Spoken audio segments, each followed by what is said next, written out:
Саламатсыздарбы, урматтуу бүгүнкү коноктор. Мен ЛФ жөнүндө айтпай койсом болбойт да.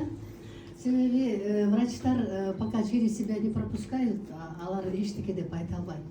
Анан силер билесиңер, врачтар оңой менен могу БАДыларга, анан клеточный питание десе алар таң калып кабыл алышпайт.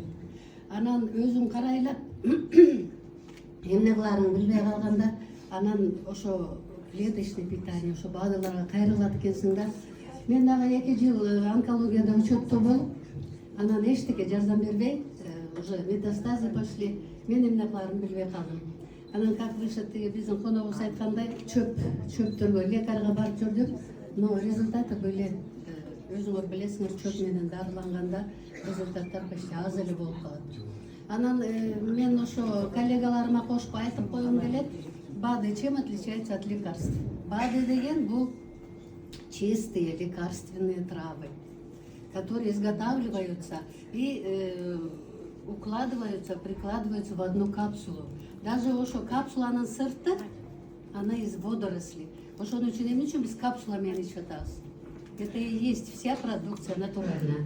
Анан биз врачтар өзүбүздү жамандабайбыз, потому что мы все отработали более 40 лет. Биз дарыларды назначать этебиз, потому что большее количество, 80-90% химия. Эмне үчүн? Чтобы скорее снять симптом боли.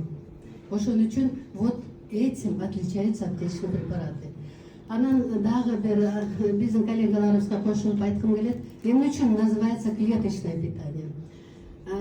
Все БАДы не имеют значения как клеточное питание. Клеточное питание деген Мурадил айтып кетти, клетканын ичине кирет деп.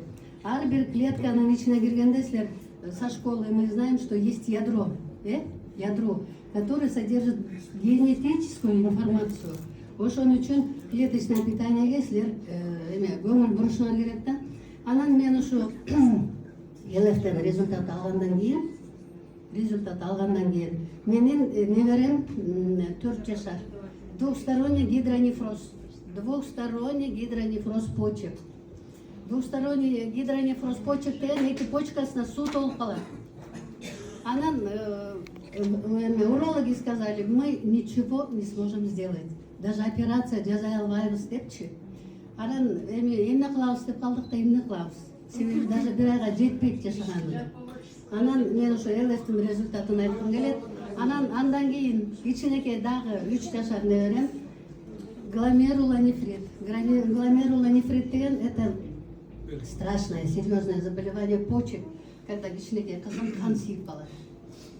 Азыр Кудайга шүгүр. Жанакы двухсторонний гидронефроз, бөйрөк уже таптакыр жарабай калды деген кызым 10 класста окуйт.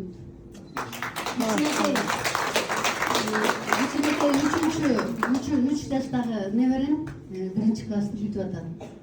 Анан жана насчет беременности айтып кетишти, менин келиним көпкө чейин төрө албай жүрдү да. Анан ошо ЛФТ ичип баштаганда кыз төрө берди.